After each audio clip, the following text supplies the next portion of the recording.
Hello जी, मेरी आवाज आ रही है? कंफर्म कर दीजिए फटाफट। एम आई ऑडिबल और विजिबल? Confirm me. सभी लोग फटाफट से ज्वाइन कर लें, जल्दी से ज्वाइन कीजिए सभी लोग फटाफट। एम आई ऑडिबल और विजिबल? मेरी ऑडियो वीडियो सब क्लियर है? आवाज आ रही है प्रॉपर? बताइए जल्दी से। एम आई ऑडिबल और विजिबल? मेरी ऑडियो वीडियो सब क्लियर है? आवाज आ रही है? चलिए, धन्यवाद। चलिए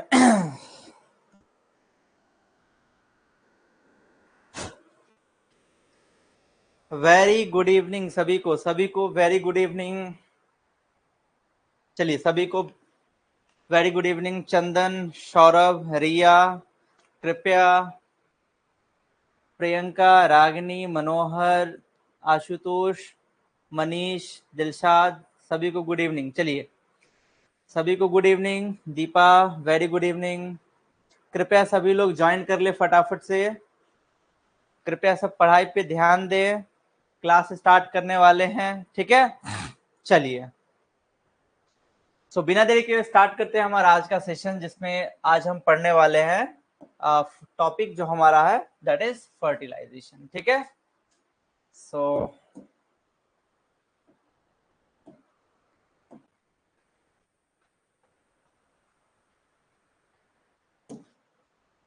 हेलो, गुड इवनिंग, नमस्कार सभी का। आप सभी का स्वागत है हमारे ब्यूटीफुल से प्लेटफॉर्म पे दैट इज सेपियंस क्लासेस, जिसमें आज हम अपने ह्यूमन रिप्रोडक्शन का लास्ट लेक्चर एज मैराथन के रूप में करने वाले हैं। हो सकता है आज हमारा सेशन थोड़ा सा 1.5 से 2 घंटे का या फिर प्लस भी हो जाए, ठीक है? क्योंकि आज हम 6 टॉपिक को आज एक साथ करने वाले हैं। ज्यादा टाइम टेकिंग भी हो सकता है, बीच बीच में रेस्ट भी दे दिया करेंगे, बीच बीच में गैप भी दे दिया करेंगे, ब्रेक दे देंगे 5-7 मिनट का, ठीक है? चलिए, जैसा कि आप सभी को पता है कि अभी जो हम चैप्टर पढ़ रहे हैं क्लास 12 का 3rd chapter that is human reproduction, जिसमें हमने मेल रिप्रोडक्टिव सिस्टम कर लिया, फीमेल रिप्रोडक्टिव सिस्टम कर लिया, गैमेटोजेनेसिस हमारा कंप्लीट हो गया, और लास्ट लेक्चर में हमने मेंस्ट्रुअल साइकिल भी कर लिया, ठीक है? तो जो आज का हमारा टॉपिक होगा, उस टॉपिक में आज हम टोटल 6 टॉपिक कवर करने वाले हैं। Fertilisation, implantation, pregnancy, embryonic development, parturition and lactation, ठीक है? अपनी कुर्सी की पीटी बांध लीजिए और कृपया सभी लोग इस पे अब पैनल पे ध्यान दें। देखिए, आज जो हम टॉपिक सबसे पहले पढ़ेंगे जिसका नाम है फर्टिलाइजेशन, ठीक है? जो आज टॉपिक हम सबसे पहले पढ़ेंगे उसका नाम है फर्टिलाइजेशन, ठीक है जी? देखिए, याद कीजिए कि फर्टिलाइजेशन जो आज हम सबसे पहले करेंगे वो हमारा ये वाला टॉपिक होगा, फर्टिलाइजेशन। तो याद कीजिए, मैंने आप लोग को बतलाया हुआ था कि फर्टिलाइजेशन किसको कहते हैं। मान लीजिए कि ये है मेल और एक है फीमेल, ठीक? मेल ने बनाया स्पर्म एंड फीमेल ने बनाया ओवम, ठीक है जी?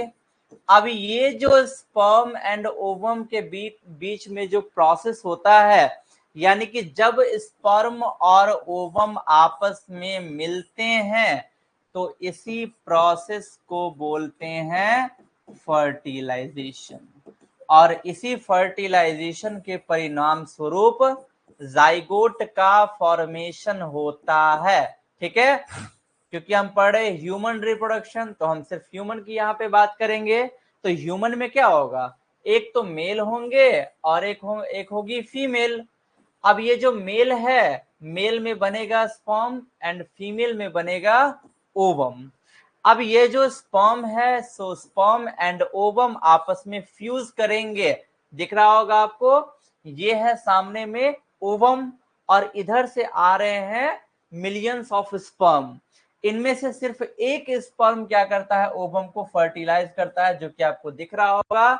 जैसे ही एक स्पर्म ओवम को फर्टिलाइज करता है, उसके बाद और कोई स्पर्म उसको फर्टिलाइज नहीं कर पाएगा, ठीक है? तो यही जो ओवम को जो ये स्पर्म फ्यूज कर रहा है, यानी कि ये स्पर्म और ओवम जो आपस में मिल रहे हैं, इसी प्रोसेस को क्या बोलते हैं? फर्टिलाइजेशन। और इसी फर्टिलाइजेशन के परिणाम स्वरूप क्या होगा? ये जाइगोट में कन्वर्ट हो जाएगा और उसी जाइगोट से नए बच्चे का, नए बेबी का डेवलपमेंट होगा। ठीक, यदि आपको पता हो रिप्रोडक्शन इन ऑर्गेनिज्म मैंने पढ़ाया हुआ था, यदि आपको याद हो तो मैंने बतलाया हुआ था टाइप्स ऑफ फर्टिलाइजेशन। ठीक है, तो वहां पे मैंने बतलाया हुआ था कि जो फर्टिलाइजेशन होता है, इस फर्टिलाइजेशन के दो टाइप होते हैं। एक होता है इंटरनल फर्टिलाइजेशन और दूसरा होता है एक्सटर्नल फर्टिलाइजेशन। ओके बॉस, एक होता है इंटरनल फर्टिलाइजेशन एंड दूसरा होता है एक्सटर्नल फर्टिलाइजेशन। ठीक है, लाइट भी कट गई, चलिए कोई बात नहीं। तो एक होता है इंटरनल फर्टिलाइजेशन और दूसरा होता है एक्सटर्नल फर्टिलाइजेशन। इंटरनल फर्टिलाइजेशन किसको बोलेंगे? स्टार्टिंग में है इन, और इन का मतलब क्या होता है? मे आई कम इन सर, क्या मैं अंदर आ सकता या सकती हूं? यानी कि इन का मतलब क्या हुआ? मे यानी कि अंदर। तो जब फर्टिलाइजेशन बॉडी के अंदर होगा, जब ये फर्टिलाइजेशन का प्रोसेस बॉडी के अंदर होगा, जैसे कि ह्यूमंस में होता है, तब उसको क्या बोलेंगे? Internal fertilisation. और जब फर्टिलाइजेशन बॉडी के बाहर होगा, जैसे मछलियां सब में होता है, मेढक सब में होता है, तब उसको क्या बोलेंगे? External fertilisation. ठीक है, तो जब फर्टिलाइजेशन शरीर के अंदर होगा तब उसको बोलेंगे इंटरनल फर्टिलाइजेशन, और जब फर्टिलाइजेशन शरीर के बाहर होगा तब उसको बोलेंगे एक्सटर्नल फर्टिलाइजेशन। क्लियर? तो चलिए आगे बढ़ते हैं और आगे जानते हैं इसके बारे में। देखिए, ये मैंने बतलाया हुआ था कि ये जो टॉपिक आज हम पढ़ेंगे उसमें पढ़ेंगे फर्टिलाइजेशन एंड इम्प्लांटेशन। देखिए टॉपिक का नाम ही है फर्टिलाइजेशन एंड इम्प्लांटेशन। तो फर्टिलाइजेशन एंड इम्प्लांटेशन, तो ये इम्प्लांटेशन होता क्या है भाई? जब फर्टिलाइजेशन हो गया, यानी कि जब स्पर्म और ओवम आपस में मिल जाते हैं, तो मिलने के बाद वो कन्वर्ट होते हैं जाइगोट में, युग्मनज में, जिसको हिंदी में पढ़े हुए होंगे युग्मनज। तो जो युग्मनज होता है, यानी कि वो जो जाइगोट होता है, वो क्या होता है? यूट्रस यानी कि गर्भाशय की दीवार में जाकर के धंस जाता है। इसी प्रोसेस को बोलते हैं इम्प्लांटेशन। तो वो गर्भाशय की दीवार में जाकर के धंसता क्यों है? क्योंकि वहीं पे बच्चे का डेवलपमेंट होता है। तो वो जो जाइगोट का यूट्रस के वॉल में धंसने की प्रक्रिया है, उसी को क्या बोलेंगे? उसी को बोलेंगे इम्प्लांटेशन। तो देखिए यहाँ पे भाई साहब क्या कह रहे हैं। तो देखिए, ये रहा फीमेल रिप्रोडक्टिव सिस्टम। ठीक है, ये रहा फीमेल रिप्रोडक्टिव सिस्टम। अब फीमेल रिप्रोडक्टिव सिस्टम के डिटेल मैंने बतला दिया हुआ था, वहां पे बतलाने का, यहाँ पे बतलाने का जरूरत नहीं है। शॉर्ट में बस क्या कहना चाह रहा है ये सो देखिए। ओवम से निकलेगा, सॉरी ओवरी से निकलेगा ओवम, ओवम से आएगा फैलोपियन ट्यूब में, फैलोपियन ट्यूब में होगा फर्टिलाइजेशन, और फर्टिलाइजेशन के बाद जब वो यूट्रस के फंडस वाले पार्ट के एंडोमेट्रियम वॉल में आकर के धंस जाएगा, इसी प्रोसेस को बोलते हैं इम्प्लांटेशन। ठीक है, मैंने बतलाया हुआ था कि यूट्रस के 3 पार्ट होते हैं, ऊपर वाला फंडस, बीच वाला बॉडी और लास्ट वाला सर्विक्स। तो जो जाइगोट का इम्प्लांटेशन होता है, जाइगोट जो धंसता है, वो फंडस वाले रीजन के एंडोमेट्रियम वॉल में। ठीक है जी, क्लियर? और उसके बाद जब ये यहाँ पे आकर के इम्प्लांट हो जाता है, जब ये आकर के धंस जाता है, यहीं पे क्या होता है? बच्चे का डेवलपमेंट होता है और पीठ का आकार यहाँ पे बढ़ता है एंड फीमेल प्रेग्नेंट होती है। और जब वो 9 महीना कंप्लीट हो जाता है, तो उसके बाद वो महिलाएं जो बच्चे को जन्म देती है, वो इसी रास्ते से, यानी कि इसी वैजाइना के रास्ते से। क्लियर? तो ये लाइन क्या कह रहा है? ड्यूरिंग कॉपुलेशन, ठीक है, during copulation during copulation semen is released by the penis into the vagina, it is called insemination। ठीक है भाई, यहाँ पे लिखा हुआ है insemination, यदि नहीं दिख रहा हो तो मैं यहाँ पे लिख देता हूं, ठीक है, insemination। ओके, सो कॉपुलेशन के दौरान, ठीक है, copulation in the sense sexual intercourse, यानी कि जब मेल और फीमेल के बीच में जब सेक्सुअल इंटरकोर्स हो रहा होता है, उस टाइम जो मेल के पेनिस से जो सीमेन रिलीज होता है फीमेल के वेजाइना में, तो उसी प्रोसेस को क्या बोलते हैं, उसी प्रोसेस को बोलते हैं इंसेमिनेशन। याद रखिएगा, ड्यूरिंग कॉपुलेशन, ठीक है, copulation in the sense sexual intercourse, ठीक है जी,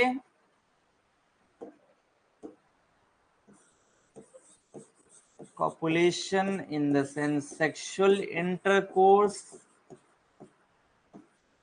और physical relation, physical relation, Hindi की बात करें देन शारीरिक संबंध, एंड यदि बिल्कुल नॉर्मल लैंग्वेज की बात करें तो सेक्स। ठीक है, सो पॉपुलेशन के ही ये सारे के सारे नाम हैं। ठीक है, तो जब मेल और फीमेल के बीच में सेक्सुअल इंटरकोर्स हो रहा होता है, तब उस टाइम मेल के पेनिस से जो सीमेन रिलीज होता है, इसी प्रोसेस को बोलते हैं इनसेमिनेशन। ठीक है जी, इसी प्रोसेस को क्या बोलते हैं, इनसेमिनेशन। चलिए अगला देखिए, यहां पे देखिए, fusion of sperm with ovum is called, fusion of sperm with ovum is called fertilisation. मैंने अभी अभी आपको बतलाया कि fusion of sperm with ovum is called fertilisation, यानी कि स्पर्म और ओवम का फ्यूजन यानी कि उनका मिलना, इसी प्रोसेस को क्या बोलते हैं भाई, इसी प्रोसेस को बोलते हैं फर्टिलाइजेशन। ठीक है, एक और इंपॉर्टेंट क्वेश्चन है, याद रखिएगा कि ये फर्टिलाइजेशन होता कहां पे है, तो ये फर्टिलाइजेशन होता है फैलोपियन ट्यूब के एम्पुलरी रीजन में। ठीक है, ये जो फर्टिलाइजेशन होता है ये फैलोपियन ट्यूब के एम्पुलरी रीजन में। जैसे देखिए, ये रहा ओवरी, और ओवरी से निकलकर आया ओवम, ओवम गया आगे, फिमरी से होता हुआ गया एम्पुला में, एम्पुला से गया कहां पे, यहाँ पे, ये रहा यह रहा एम्पुला, और ये रहा एम्पुलरी इस्थेमिक रीजन। ठीक है, तो ये जो एम्पुला है इस वाले पार्ट पे आएगा। ठीक है, ये जो एम्पुला है इस वाले पार्ट पे आएगा ओवम, और इधर से भी देख रहे हैं, इधर से भी आ रहा है, ये रहा स्पर्म, और यहीं पे इसी एम्पुलरी रीजन पे क्या होता है, फर्टिलाइजेशन। ठीक है, तो याद रखिएगा कि जो फर्टिलाइजेशन है ये फैलोपियन ट्यूब के एम्पुलरी रीजन में होता है, और ये एक इंपॉर्टेंट क्वेश्चन है, ये इसको आप बीबीआई मार्क कर सकते हैं। ठीक है, ये पूछा जाता है। क्लियर? देखिए, यदि हम बात करें कि ओवरी के ओवम के पाथवे की और यदि स्पर्म के पाथवे की यदि हम बात करें, कैसे कैसे फर्टिलाइजेशन होता है, सो स्पर्म, देखिए स्पर्म, स्पर्म सबसे पहले कहां पे आया, देखिए यहाँ पे ये दिख रहा है आपको, स्पर्म सबसे पहले कहां पे आया, वेजाइना में, तो सबसे पहले आया वेजाइना में। उसके बाद कहां पे आया, ये आपको दिख रहा होगा, ये वाला, यहाँ वाला आगे वाला सर्विक्स। ठीक है, ये क्या है, मैंने बताया हुआ था, ये यूट्रस के तीन part, fundus, body and cervix.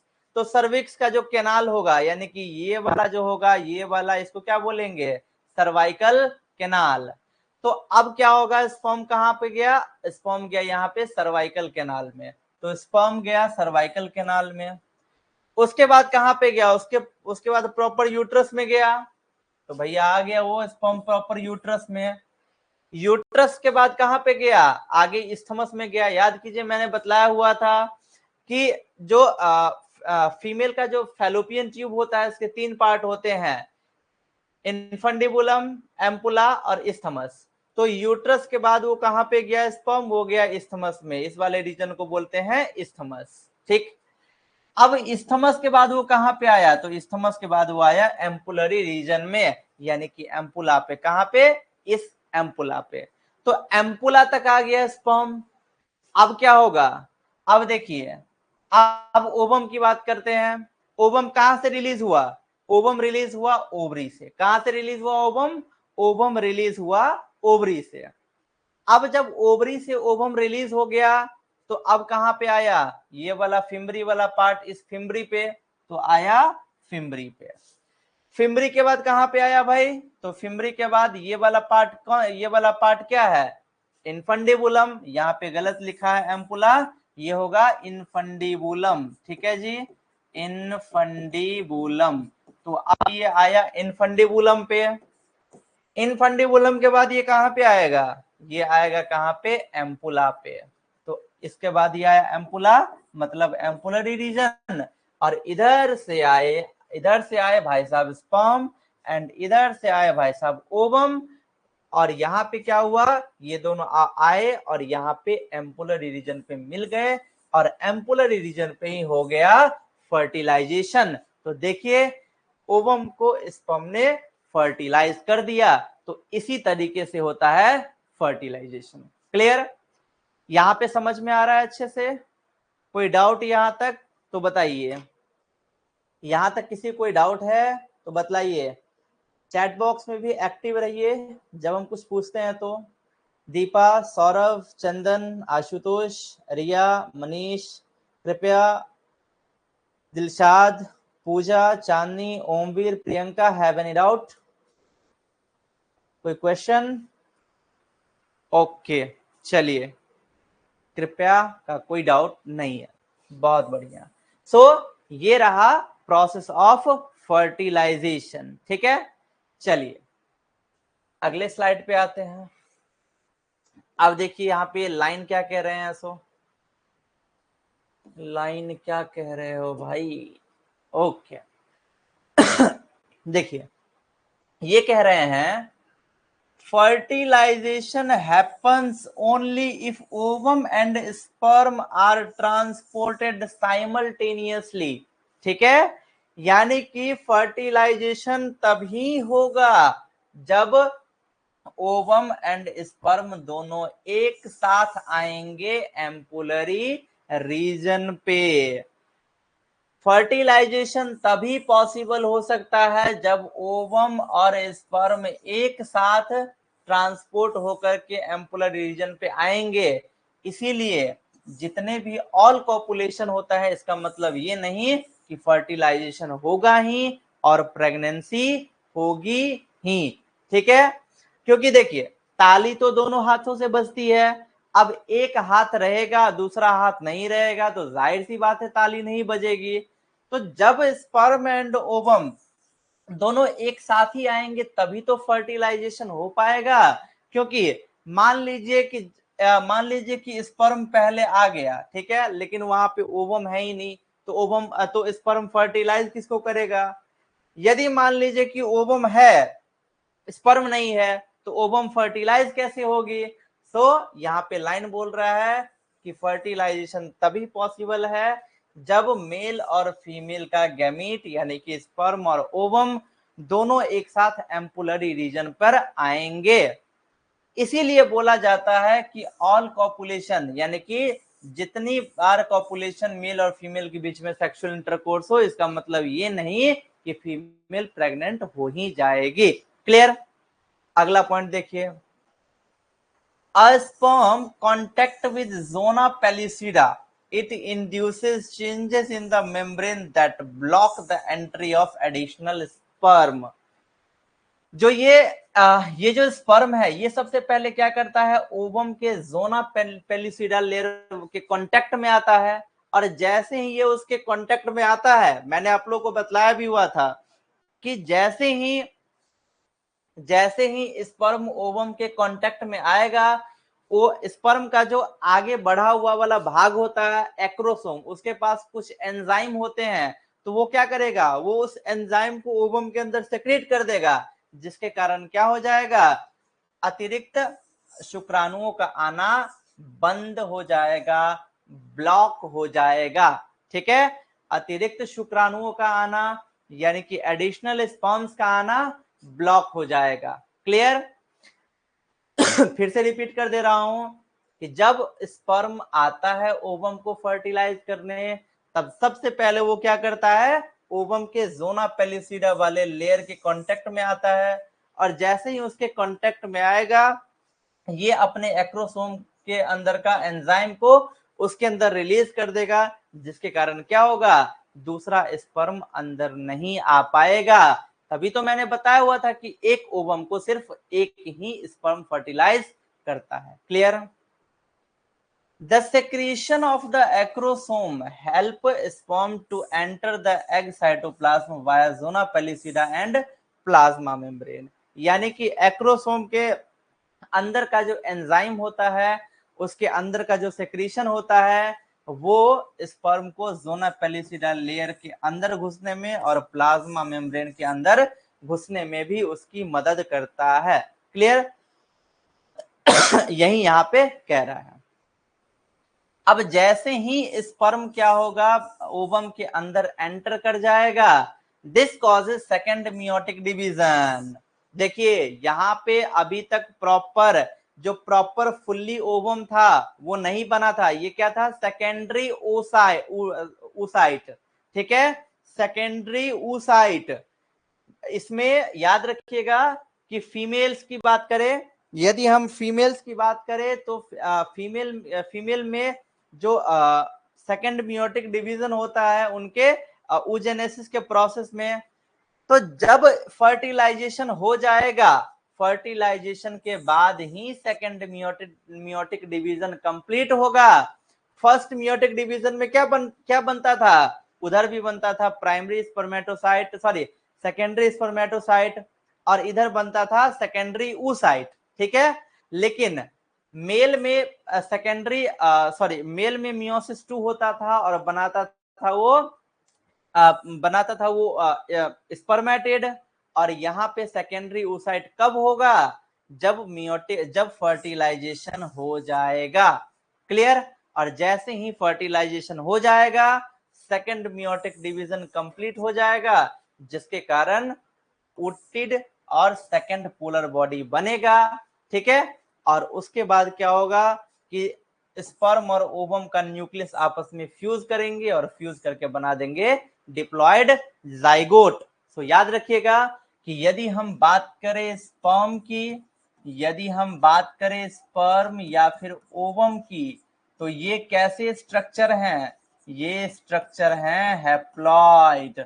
और यदि हम बात करें जाइगोट की, तो जाइगोट होते हैं कैसे, जाइगोट होते हैं डिप्लॉइड।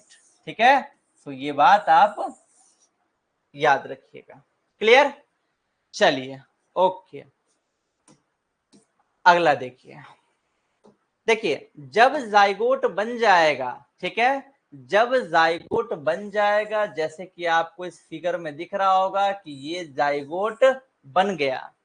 अब इस जाइगोट में क्या होगा, इसमें बहुत से माइटोटिक डिवीजन होंगे, तो जाइगोट के अंदर क्या होगा, माइटोटिक डिवीजन, जिसको बोलते हैं क्लीवेज। क्या बोलते हैं भाई, क्लीवेज। ये जो जाइगोट है इसके अंदर होगा बहुत सारा माइटोटिक डिवीजन, इसी माइटोटिक डिवीजन को बोलते हैं क्लीवेज। ठीक, अब ये जाइगोट क्या होगा, दो पार्ट में बटेगा। ठीक है, यानी कि ये जाइगोट 2 सेल्ड स्टेज में कन्वर्ट हो जाएगा। ठीक, 2 सेल से 4 सेल्ड स्टेज में कन्वर्ट हो जाएगा, 4 से 8 सेल्ड स्टेज में कन्वर्ट हो जाएगा, और 8 से 16 सेल्ड स्टेज में कन्वर्ट हो जाएगा, और 16 से ब्लास्टोसिस्ट में कन्वर्ट हो जाएगा। तो यदि हम बात करें 2, 4, 8 और 16 की, तो जो ये वाला है 2, 4, 8 और 16 सेल्ड स्टेज की, तो इनको बोलते हैं ब्लास्टोमर। क्या बोलते हैं, इनको बोलते हैं ब्लास्टोमर। चाहे वो 2 सेल्ड स्टेज हो, या फिर वो 4 सेल्ड स्टेज हो, या फिर वो 8 सेल्ड स्टेज हो, या फिर वो 16 सेल्ड स्टेज हो। ठीक है, क्योंकि उसमें होता है माइटोटिक डिवीजन। तो ये जो जाइगोट है ये कन्वर्ट होता है 2 सेल्ड स्टेज में, 2 सेल्ड स्टेज से वो कन्वर्ट होता है 4 सेल्ड स्टेज में, वहां से वो कन्वर्ट होता है 8 सेल्ड स्टेज में और 16 सेल्ड स्टेज में। तो 2 से लेकर के 16 सेल्ड वाले स्टेज तक को क्या बोलते हैं, उसको बोलते हैं ब्लास्टोमर। क्लियर है जी, क्या बोलते हैं उसको, ब्लास्टोमर। इस ब्लास्टोमर में भी जो स्पेशली 8 और 16 सेल्ड वाला स्टेज होगा, इस 8 और 16 सेल्ड वाले स्टेज को बोलते हैं मोरूला। क्या बोलते हैं भाई, मोरूला। ठीक है, अब इसी मोरूला में फिर से डिवीजन होता है और ये क्या बना लेता है, ब्लास्टोसिस्ट। ठीक है भाई, ये क्या बना लेता है, ब्लास्टोसिस्ट। और यही ब्लास्टोसिस्ट क्या होता है, यूट्रस के एंडोमेट्रियम वॉल में जाकर के धंस जाता है, जिसको बोलते हैं इम्प्लांटेशन। क्या बोलते हैं भाई, इम्प्लांटेशन। तो देखिए यहां पे अब क्या हुआ था, सेम वही कहानी थी। देखिए जाइगोट था, 8 सेल्ड स्टेज था, ब्लास्टूला था, क्रॉस सेक्शन यदि हम लेते हैं, यानी कि हम ओवरऑल हम किसकी बात कर रहे हैं, ब्लास्टोसिस्ट की बात कर रहे हैं। ठीक है, अब ये क्या बनाता है, ये बनाता है जर्म लेयर। ठीक है, जर्म लेयर किसको बोलते हैं, जहां से हमारे बॉडी के लेयर्स का फॉर्मेशन होता है, दैट इज जर्म लेयर। तो लाइन देखिए, लाइन से आपको ये भी अच्छे समझ में आ जाएगा। इन ब्लास्टोसिस्ट, अभी तक हमने क्या देखा था, ब्लास्टोसिस्ट जो कि मोरूला से बना था। तो ब्लास्टोसिस्ट में बाहर में होता है ट्रोफोब्लास्ट। ठीक है भाई, ब्लास्टोसिस्ट के बाहर में क्या होता है, ट्रोफोब्लास्ट, और उसके अंदर वाला जो पोर्शन है उसको बोलते हैं इनर सेल मास। जो ब्लास्टोसिस्ट का बाहर वाला लेयर है, जो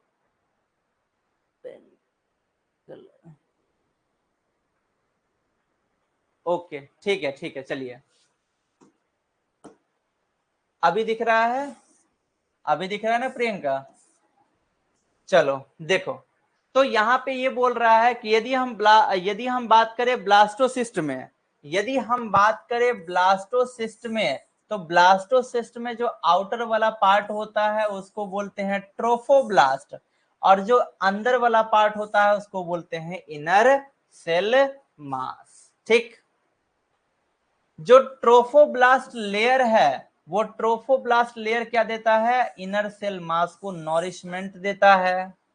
साथ ही साथ also it get attached to endometrium. यही जो ट्रोफोब्लास्ट यानी कि बाहर वाला जो लेयर है, ये क्या होता है, ये क्या होता है, तो फीमेल के यूट्रस में जाकर के इम्प्लांट हो जाता है, धंस जाता है। ठीक, उसके अंदर का जो इनर सेल मास है वो क्या करता है, 3 जर्म लेयर का फॉर्मेशन करता है। बाहर वाला आउटर वाले को बोलते हैं एक्टोडर्म, मिडिल वाले को बोलते हैं मीसोडर्म, और अंदर वाले को बोलते हैं एंडोडर्म। ठीक है, और यही 3 लेयर वाला जो स्ट्रक्चर है इसी को बोलते हैं गैस्ट्रोला, और यहीं से क्या होता है, नए बच्चे का डेवलपमेंट होता है, नए एम्ब्रियो का, नए भ्रूण का विकास होता है। तो देखिए यहाँ पे जाइगोट था, 8 सेल्ड स्टेज था, ब्लास्टूला बना। ठीक है, जब उसका हम क्रॉस सेक्शन लिए तो गैस्ट्रोलेशन, यानी कि अब क्या होगा, गैस्ट्रोला बनेगा, यानी कि जिस स्ट्रक्चर में तीनों जर्म लेयर भी होंगे, और फाइनली यहाँ पे गैस्ट्रोला बन गया। और यही क्या करेगा आगे चल करके, यही क्या करेगा आगे चल करके, फॉर्मेशन करेगा किसका, एम्ब्रियो का। क्लियर, किसका फॉर्मेशन करेगा, एम्ब्रियो का। चलिए आगे देखिए, आफ्टर देखिए इसी तरीके से होता है इम्प्लांटेशन। देखिए इसी तरीके से होता है इम्प्लांटेशन। ये पूरा है यूट्रस का कैविटी, सबसे अंदर वाला लेयर है एंडोमेट्रियम, दिख रहा होगा ये वाला लेयर जो है, ये वाला एंडोमेट्रियम पूरा। ठीक, अब ये जो एंडोमेट्रियम वाला लेयर है, ठीक है, ये और ये एंडोमेट्रियम लेयर किसका है, यूट्रस का, तो इसी के अंदर यूटेराइन म्यूकोसा सेल्स भी प्रेजेंट होते हैं। अब ये जो स्ट्रक्चर है, ये स्ट्रक्चर क्या है, ये स्ट्रक्चर है ब्लास्टोसिस्ट। ठीक है भाई, ये स्ट्रक्चर है ब्लास्टोसिस्ट। तो ये जो स्ट्रक्चर है ब्लास्टोसिस्ट, ये क्या होता है, यही क्या होता है दिख रहा होगा, ये ब्लास्टोसिस्ट यूट्रस की वॉल में जाकर के धंस रहा है। देखो इस वाले में धंस रहा है और वहां पे क्या होगा, वहां पर कंप्लीटली अंदर चला गया। आफ्टर अटैचमेंट, ठीक है, uterine cell divide rapidly and cover the blastocyst. जैसे ही अटैचमेंट, जैसे ही वो के साथ मिलता है, जैसे ही ट्रोफोब्लास्ट एंडोमेट्रियम की वॉल के साथ मिलता है, कुछ यूटेराइन टिश्यू डिवाइड होकर के ब्लास्टोसिस्ट को कवर कर देते हैं। दिख रहा होगा ये वाला पूरा कवर कर दिया हुआ है, इधर भी कवर कर रहा था, उधर पूरा कवर कर दिया है। अभी जब ये कवर कर देगा, इसके फलस्वरूप क्या होगा, ब्लास्टोसिस्ट एंडोमेट्रियम के वॉल में जाकर के एम्बेडेड हो जाएगा, यानी कि धंस जाएगा। और इसी प्रोसेस को बोलते हैं क्या, इम्प्लांटेशन। यहाँ पे कट गया है इसलिए मैं यहाँ पे साइड में लिख देता हूं इम्प्लांटेशन, ठीक है। इसी प्रोसेस को क्या बोलते हैं, इसी प्रोसेस को बोलते हैं इम्प्लांटेशन। जाइगोट से जो बना ट्रोफोब्लास्ट, यानी सॉरी ब्लास्टोसिस्ट, ब्लास्टोसिस्ट के बाहर वाला ट्रोफोब्लास्ट, अंदर वाला इनर सेल मास। तो जब ब्लास्टोसिस्ट यूट्रस के एंडोमेट्रियम वॉल में जाकर के धंस जाता है एम्ब्रियो के डेवलपमेंट के लिए, उसी को क्या बोलते हैं, उसी को बोलते हैं इम्प्लांटेशन, ठीक है। तो देखिए ये रहा, यहाँ पे देखिए ये वाला जो स्ट्रक्चर है, इस वाले स्ट्रक्चर में आपको और ज्यादा सारी चीजें क्लियर हो जाएगी। क्या क्या चीजें क्लियर हो जाएगी, तो वो देखिए, ये था ओवरी, ठीक है। जब हुआ ओवुलेशन, सेकेंडरी oocyte निकला, यानी कि ये मैंने बतलाया प्रॉपर अभी ओवम नहीं बनता है, ये होता है क्या actually, secondary oocyte। Secondary oocyte आगे आया एम्पुला पे, हो गया फर्टिलाइजेशन। फर्टिलाइजेशन हो गया तो बना लिया जाइगोट, जाइगोट से बना टू सेल्ड स्टेज। जाइगोट में क्या हुआ, जाइगोट में हुआ क्लीवेज डिवीजन, ठीक है, जाइगोट में हुआ क्लीवेज डिवीजन। और जब क्लीवेज डिवीजन हुआ तो क्लीवेज डिवीजन के दौरान बनाया जाइगोट कन्वर्ट हुआ टू सेल्ड स्टेज में, उसके बाद 4 सेल्ड स्टेज में, उसके बाद 8 सेल्ड स्टेज में, उसके बाद 16 सेल्ड स्टेज में। और 8 और 16 सेल्ड स्टेज को ही तो बोलते हैं मोरूला। मोरूला से बना वो ब्लास्टोसिस्ट, और ब्लास्टोसिस्ट के बाद क्या होता है, वो यूट्रस की वॉल में जाकर के धंस जाता है।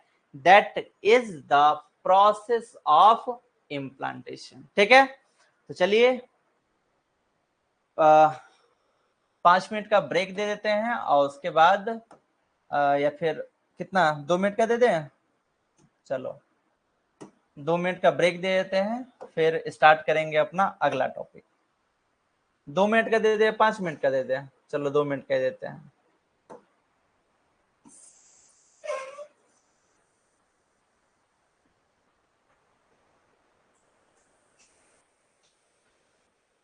चलिए 2 मिनट का ब्रेक है, फिर हम स्टार्ट करेंगे अपना अगला टॉपिक।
देख रहे हो ना विनोद, कैसे ही आराम से पड़ा हुआ है।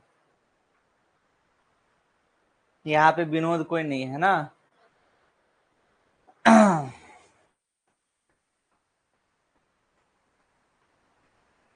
चलो थोड़ा थोड़ा ब्रेक लेते रहो, फिर पढ़ने में मजा आएगा। चलिए ठीक है। सो अब स्टार्ट करते हैं अपना अगला टॉपिक, जिसका नाम है प्रेगनेंसी एंड एम्ब्रियोनिक डेवलपमेंट। ठीक है, सारा टॉपिक हमारा फिनिश हो गया। अब हमारा सेकंड लास्ट टॉपिक बचा, that is pregnancy and embryonic development. अब क्या होगा कि जो फर्टिलाइजेशन हो गया, जब स्पर्म एंड ओवम के बीच में फर्टिलाइजेशन हो गया, अब जाहिर सी बात है कि अब क्या होगी, तो अब होगी फीमेल में प्रेगनेंसी स्टार्ट, जिसके दौरान बच्चे का डेवलपमेंट होगा। ठीक है, चलिए तो इसमें देखते हैं। देखिए नीचे यहाँ पे लाइन दिया गया है, लाइन को पढ़िए, फिर उसके बाद फिगर पे ले चलते हैं। After implantation finger like projection, जिसको बोलते हैं chorionic villi, appear on trophoblast. ठीक है, जो ट्रोफोब्लास्ट वाला पोर्शन होता है ना भाई, वो ट्रोफोब्लास्ट वाला पोर्शन क्या होता है कि जैसे मान लीजिए कि ये है, मान लीजिए कि ये पूरा है ट्रोफोब्लास्ट। ठीक है, तो इस ट्रोफोब्लास्ट के ऊपर में होता है कोरियोनिक विलाई। ठीक, अब यहां से क्या होगा कि वो जो कोरियोनिक विलाई है, ये कोरियोनिक विलाई क्या होगा, मैटरनल टिश्यू के साथ इंटरडिजिटेटेड हो जाता है। डिजिट्स का मतलब क्या होता है, ये सारा क्या है, ये सारा क्या है, ये सारा डिजिट्स, इसको बोलते हैं डिजिट्स। तो इंटरडिजिटेटेड का मतलब क्या होता है, दोनों डिजिट आपस में ऐसे मिल करके स्ट्रक्चर बना लिए। वैसे ही जो ट्रोफोब्लास्ट लेयर मैंने बतलाया जाइगोट का, जो कि डेवलपमेंट जो कि यूट्रस के वॉल में जाकर के धंसता कौन है, ट्रोफोब्लास्ट लेयर, याद रखिएगा। तो जो ट्रोफोब्लास्ट लेयर है ना भाई, उस ट्रोफोब्लास्ट के लेयर के ऊपर में कुछ कोरियोनिक विलाई होते हैं। वो कोरियोनिक विलाई क्या करते हैं, तो मैटरनल टिश्यू के साथ, कोरियोनिक विलाई किसका हुआ, ट्रोफोब्लास्ट का, मतलब कि जो बच्चा बनने वाला है उसका, और मैटरनल टिश्यू मतलब मम्मी का टिश्यू। तो ये ट्रोफोब्लास्ट लेयर और मैटरनल टिश्यू आपस में मिलते हैं, और मिल करके एक structural and functional between maternal and child, यानी कि बच्चे और उसकी मम्मी के बीच में एक यूनिट बन जाता है। इसी का नाम है प्लासेंटा, और इसी प्लासेंटा के द्वारा मम्मी से बच्चे में किसी भी चीजों का आदान प्रदान होता है, चाहे वो ब्लड हो, चाहे वो न्यूट्रिशन हो, फूड हो, इन सभी का आदान प्रदान जो है वो किसके द्वारा होता है, उसी प्लासेंटा के द्वारा ही। उसी प्लासेंटा के द्वारा ऑक्सीजन, कार्बन डाइऑक्साइड, इन सब का भी एक्सचेंज होता है। क्लियर।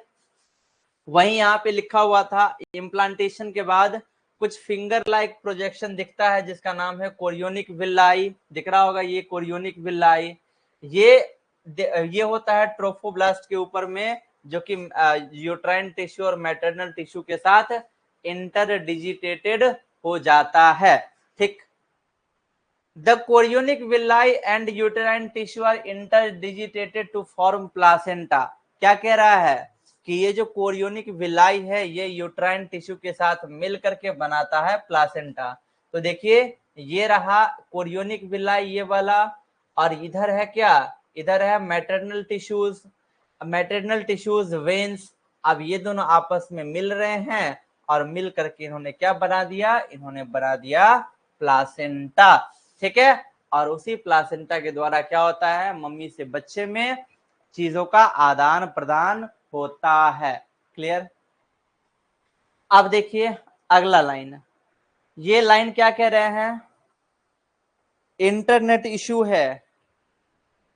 क्या आप लोग को भी इंटरनेट इशू हो रहा है, जरा बताइए, बताना कृपया। क्या बताने की कष्ट करेंगे कि उधर भी इंटरनेट इशू हो रहा है, आई मीन मेरे साइड से तो कोई दिक्कत नहीं है ना।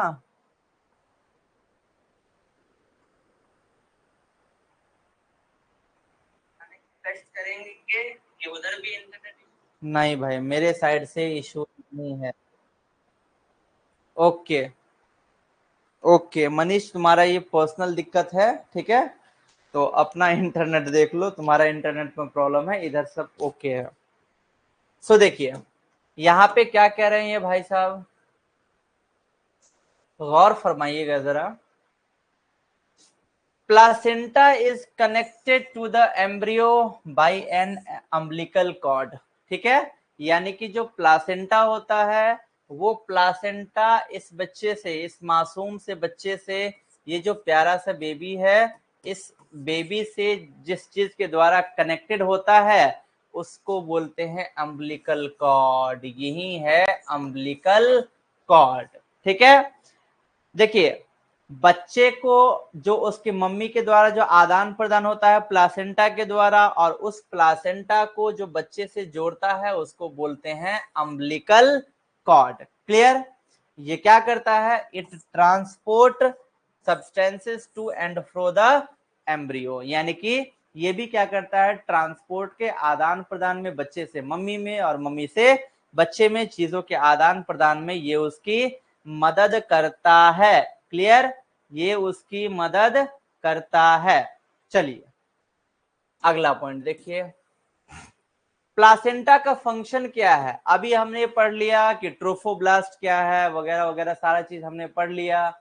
अब जो हम बार बार नाम ले रहे हैं कि प्लासेंटा, प्लासेंटा किससे बना, maternal tissue and chorionic villi से। तो देखिए it act as barrier between the foetus and mother. एक तो ये क्या है कि मम्मी और बच्चे के बीच का बैरियर है। Supply oxygen nutrients from mother to foetus, यानी कि मम्मी से बच्चे में ऑक्सीजन का, न्यूट्रिएंट्स पोषक तत्वों का, इन सब का आदान प्रदान किसके द्वारा होता है, प्लासेंटा के द्वारा ही होता है। Remove CO2 excretory waste from placenta, और बच्चा जो कार्बन डाइऑक्साइड छोड़ता है, अपना एक्सक्रीटरी वेस्ट छोड़ता है, वो भी किसके द्वारा बाहर करता है, प्लासेंटा के द्वारा, ठीक है। और प्लासेंटा साथ ही साथ एक एंडोक्राइन ग्लैंड के रूप में भी काम आता है। ग्लैंड तीन टाइप के, एक होता है एंडोक्राइन, एक होता है एक्सोक्राइन और एक होता है मिक्स ग्लैंड। तो ये जो प्लासेंटा है, यही प्लासेंटा एंडोक्राइन ग्लैंड के रूप में भी काम आता है, ठीक। अब देखिए ये एक इंपॉर्टेंट क्वेश्चन है, बहुत बार पूछा जा चुका है, नीट के एग्जाम में पूछा जा चुका है, बोर्ड के एग्जाम में भी आपसे पूछ सकता है, बहुत अच्छा क्वेश्चन है कि प्लासेंटा क्या क्या चीज को सेक्रेट करता है। Human chorionic gonadotropin hormone HCG, human placental lactogen HPL, oestrogen, progesterone, relaxin, ये सब किसके द्वारा सेक्रेट होता है, ये सब सेक्रेट होता है प्लासेंटा के द्वारा। और रिलैक्सिन की यदि बात करें तो ओवरी भी इस हार्मोन को सेक्रेट करता है, यानी कि रिलैक्सिन ओवरी और प्लासेंटा दोनों के द्वारा सेक्रेट किया जाता है। यानी कि कोई भी आपसे पूछ सकता है कि भाई ये बताओ कि ओवरी और प्लासेंटा के द्वारा, इस दोनों कॉमन के द्वारा कौन सा हार्मोन सेक्रेट होता है, तो वो होता है रिलैक्सिन। क्लियर है जी, वो होता है रिलैक्सिन। अब देखिए अगला क्या कह रहे हैं ये भाई साहब, ड्यूरिंग प्रेगनेंसी, प्रेगनेंसी के दौरान, ड्यूरिंग प्रेगनेंसी, ठीक है, यहां पे तो यही चलेगा, ड्यूरिंग प्रेगनेंसी, प्रेगनेंसी के दौरान oestrogen, progesterone, cortisol, prolactin, thyroxine ETCR increased in maternal blood. यानी कि प्रेगनेंसी के दौरान क्या होता है, मैटरनल, मैटरनल का मतलब कि मम्मी के खून में ये सब मिक्स हो जाते हैं, एस्ट्रोजन, प्रोजेस्टेरॉन, कॉर्टिसोल, प्रोलैक्टिन और थायरोक्सिन, ठीक है। They support the fetal growth, metabolic changes in the mother and maintain pregnancy. और यही जो हार्मोन्स होते हैं यही क्या करते हैं, बच्चे के ग्रोथ को सपोर्ट प्रदान करते हैं, उसकी मेटाबॉलिक चेंजेस में उनकी मदद करते हैं, और साथ ही साथ यही हार्मोन क्या करते हैं, प्रेगनेंसी को बरकरार रखने में भी उसकी मदद करते हैं। क्लियर। अब देखिए अगला, प्रेगनेंसी एंड एम्ब्रियोनिक डेवलपमेंट का ही अगला लाइन है जो कि कह रहा है the germ layer are give rise to all tissue या फिर ऑर्गन्स। जो जर्म लेयर होते हैं वो जर्म लेयर सभी प्रकार के टिश्यूज और ऑर्गन्स का निर्माण करते हैं। क्लियर। सभी प्रकार के टिश्यूज और ऑर्गन्स का निर्माण करते हैं। देखिए कितना प्यारा से बेबी है, पेट में पल रहा है, ठीक है। ये है फीटस यानी कि बेबी, किस में पल रहा है, यूट्रस में पल रहा है, ठीक है भाई। ये है प्यारा सा बेबी फीटस, ये पल किस में रहा है, यूट्रस में। और देखिए किससे जुड़ा हुआ है, अम्बिलिकल कॉर्ड से, और अम्बिलिकल कॉर्ड किससे जुड़ा हुआ है, तो प्लासेंटा से, ठीक है। तो वही यहाँ पे लाइन भाई साहब भी कह रहे हैं कि the stem cells in inner cell mass have the potential to give rise to all the tissues and organs। यानी कि इनर सेल मास के स्टेम सेल्स के पास पोटेंशी होती है, क्षमता होती है कि वो और भी नए नए टाइप के नए नए टिश्यूज और ऑर्गन्स का निर्माण कर सके, ठीक है। ह्यूमन प्रेगनेंसी इसी को बोलते हैं गेस्टेशन पीरियड। बहुत जगह आपको लिखा हुआ मिलेगा गेस्टेशन पीरियड, तो याद रखिएगा गेस्टेशन पीरियड का मतलब होता है प्रेगनेंसी पीरियड। प्रेगनेंसी तो ह्यूमन प्रेगनेंसी कितने दिन का होता है, 9 महीने का होता है। यदि हम कैट में बात करें, बिल्ली की बात करें, तो ये 2 महीने का होता है। डॉग की बात करें, कुत्ते का, ये भी 2 महीने का होता है। एलिफेंट का बात करें तो ये 21 महीने का होता है, इसको याद रखिएगा। क्लियर। अब देखिए चेंजेस क्या क्या होते हैं बच्चे में प्रेगनेंसी के दौरान, ठीक है। प्रेगनेंसी के दौरान बच्चे में चेंजेस क्या क्या होते हैं, अब उसको समझ लीजिए, ठीक है। देखिए आफ्टर 1 मंथ, जब बच्चा 1 महीने का हो जाता है, हार्ट इज फॉर्म्ड, बच्चे का हृदय बन जाता है। एंड ऑफ सेकेंड मंथ, जब दूसरा महीना खत्म होने वाला होता है, तो बच्चे के बॉडी में लिम्स एंड डिजिट्स डेवलप हो जाते हैं, ठीक। जब बच्चे का 12 वीक खत्म होने वाला होता है, यानी कि फर्स्ट ट्राइमेस्टर, याद कीजिए 9 मंथ का जो प्रेगनेंसी होता है, 9 मंथ का, ये 9 मंथ का जो प्रेगनेंसी होता है इसमें 3 ट्राइमेस्टर होते हैं। फर्स्ट ट्राइमेस्टर होता है फर्स्ट से 3rd मंथ का, ठीक। यदि हम बात करें सेकेंड ट्राइमेस्टर की, तो ये होता है 4थे से 6ठे महीने तक का। और यदि हम बात करें 3rd ट्राइमेस्टर की, तो ये होता है 7वें से 9th यानी कि 9वें महीने का, ठीक। तो जब फर्स्ट ट्राइमेस्टर यानी कि स्टार्टिंग का 3 महीना कंप्लीट होने वाला होता है, तब मेजर ऑर्गन्स जैसे कि लिम्ब हो गया, एक्सटर्नल जेनिटेलिया हो गया, ये सब क्या होते हैं, वेल डेवलप्ड, यानी कि प्रॉपर बहुत ही अच्छे ढंग से ये डेवलप हो जाते हैं। यदि हम बात करें 5th मंथ की, जब बच्चा 5वें महीने का होता है, तब बच्चे में फर्स्ट मूवमेंट होता है। याद रखिएगा फीटस में सबसे पहला मूवमेंट कब होता है, वो होता है 5th मंथ में, ठीक। 5वें महीने में ही बच्चे के माथे पर बाल दिखाई देते हैं। जब बच्चे का 24 वीक कंप्लीट हो जाता है, यानी कि सेकेंड ट्राइमेस्टर, तो बच्चे को अच्छा खासा बाल भी आ जाता है, उसके आईलिड सेपरेट हो जाते हैं और उनका आईलैशेस का निर्माण हो जाता है। और जब बच्चा प्रॉपर पूरे 9 महीने का हो जाएगा, तब वो क्या होगा, रेडी फॉर डिलीवरी।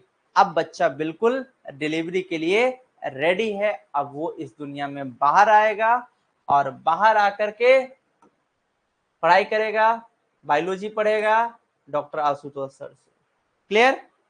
चलिए, अब अगला टॉपिक रहा हमारा last topic, parturition and lactation. ठीक है, तो अभी अभी तो दिए ही थे, फिर भी टॉपिक है तो अब ज्यादा नहीं, मात्र 1 मिनट का ब्रेक देते हैं, थोड़ा मजा आ जाएगा। ठीक है, चलो ओनली 1 मिनट। ठीक है,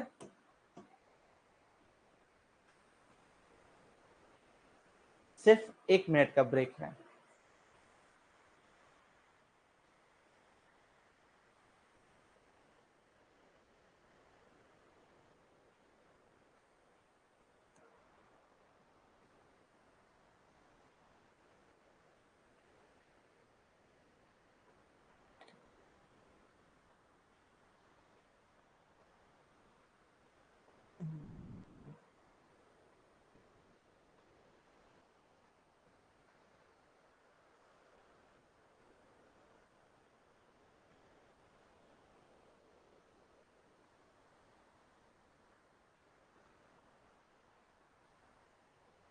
नाइन, 8, 7, 6, 5, 4, 3, 2, 1, फिनिश। चलो हो गया, धन्यवाद। सो अब आते हैं पार्चुरेशन एंड लैक्टेशन। ठीक है, तो देखिए ये हमारे इस चैप्टर का सबसे लास्ट टॉपिक है, पार्चुरेशन। यदि हम बात करें पार्चुरेशन की, तो पार्चुरेशन किसको बोलते हैं? तो डिलीवरी ऑफ बेबी, बच्चे की जो डिलीवरी होती है उसी प्रोसेस को बोलते हैं पार्चुरेशन। ठीक है, डिलीवरी ऑफ बेबी, बच्चे का जो डिलीवरी होता है इसी को बोलते हैं पार्चुरेशन। और लैक्टेशन किसको बोलते हैं? दूध पिलाने का जो प्रोसेस होता है, महिलाओं के शरीर में जो दूध का निर्माण होता है उस प्रोसेस को क्या बोलते हैं? लैक्टेशन। तो आइए अब उसके बारे में थोड़ा सा पढ़ते हैं और करते हैं अपना चैप्टर फिनिश। तो देखिए पार्चुरेशन, सबसे पहले पार्चुरेशन या फिर लेबर यानी कि डिलीवरी। ठीक है, पार्चुरेशन या फिर लेबर या फिर डिलीवरी। तो देखिए इसी का नाम डिलीवरी। तो देखिए यहाँ पे process of giving birth to young ones. ठीक है, यानी कि ये वैसा प्रोसेस है जिसके द्वारा कोई अपने बच्चे को जन्म देता है, दैट इज डिलीवरी या फिर parturition. It is induced by neuro endocrine mechanism. ये क्या होता है? ये न्यूरो एंडोक्राइन मैकेनिज्म के द्वारा इंड्यूस होता है, यानी कि ब्रेन से इसका रिलेशन होता है, ब्रेन और हार्मोन का रिलेशन होता है, वो दोनों अपना मैकेनिज्म स्टार्ट करते हैं, जिसके द्वारा क्या होता है जिसके द्वारा क्या होता है कि मदर को सिग्नल मिल जाता है कि अब बच्चा बाहर आने वाला है, उसकी डिलीवरी होने वाली है। इसीलिए इसको बोलते हैं कि पार्चुरेशन क्या है? एक न्यूरो एंडोक्राइन मैकेनिज्म है। ठीक है, the signals from the foetus and placenta induces mild uterine contraction, जिसको बोलते हैं फीटल इजेक्शन रिफ्लेक्स। यानी कि जब बच्चा 9 महीने का हो जाता है, जब डेवलप हो जाता है तो क्या होता है फीमेल को हल्का सा पेन होना स्टार्ट होता है, उसकी यूट्राइन उसमें यूट्राइन कॉन्ट्रैक्शन, यानी कि उनके यूट्रस में कॉन्ट्रैक्शन, खिंचाव होना स्टार्ट होता है, दर्द होना स्टार्ट होता है, जो कि इंडिकेट करता है कि बेबी अब बाहर आने वाला है। ठीक, इसके कारण क्या होता है कि मैटरनल पिट्यूटरी, मम्मी के पिट्यूटरी ग्लैंड से ऑक्सीटोसिन रिलीज होता है, जो कि उसको डिलीवरी में उसकी मदद करता है। क्लियर? अब देखिए ऑक्सीटोसिन कॉजेस, ये रही मदर, ये यहाँ पे बेबी को जन्म दे रही है। ठीक है, तो देखिए 1 minute. Oxytocin causes stronger uterine muscle contraction, which in turn stimulate further secretion of oxytocin. ठीक है, यही ऑक्सीटोसिन क्या करता है? यही ऑक्सीटोसिन यूट्रस के अंदर स्ट्रॉन्गर कॉन्ट्रैक्शन को जनरेट करता है, क्योंकि जब इसमें कॉन्ट्रैक्शन होगा तभी ये फैलेगा, तभी क्या होगा? बेबी बाहर आ पाएगा। तो ये किसके कारण होता है? ये होता है ऑक्सीटोसिन हार्मोन के कारण, और ये कॉन्टिन्यूस का सेक्रेशन लगातार होता रहता है। This process is continued leading to expulsion of baby and out of the uterus through the birth canal. और इसी प्रोसेस के दौरान क्या हो जाता है कि बेबी का एक्सपल्शन यानी कि बेबी क्या होता है, बाहर आ जाता है, किसके द्वारा, बर्थ कैनाल के द्वारा। और बर्थ कैनाल का यदि आपको याद हो तो मैंने बतलाया हुआ था, बर्थ कैनाल बराबर vaginal canal plus uterine canal, ठीक है। वेजाइनल कैनाल प्लस यूटेराइन में कौन सा, सर्विक्स, तो सर्वाइकल कैनाल, यानी कि सर्वाइकल कैनाल और वेजाइनल कैनाल ये दोनों एक साथ मिलकर क्या बनाते हैं, तो ये दोनों एक साथ मिलकर बनाते हैं बर्थ कैनाल, जहां से बेबी बाहर आता है। क्लियर। अब देखिए, after parturition, after parturition the umbilical cord is cut off. देखिए ये क्या हुआ, बेबी बाहर आ गया, वहां पे क्या कर रहे हैं डॉक्टर, वहां पे क्या कर रहे हैं, इसके अम्बिलिकल कॉर्ड को कट कर रहे हैं, ठीक है। तो जब पार्चुरेशन हो जाता है, जब बच्चे की डिलीवरी होती है, तब अम्बिलिकल कॉर्ड को कट कर दिया जाता है, जो कि आपको दिख रहा होगा यहाँ पे, अम्बिलिकल कॉर्ड का कटिंग यहाँ पे हो रहा है, ठीक है। तो जब पार्चुरेशन हो जाता है उसके बाद अम्बिलिकल कॉर्ड को काट दिया जाता है।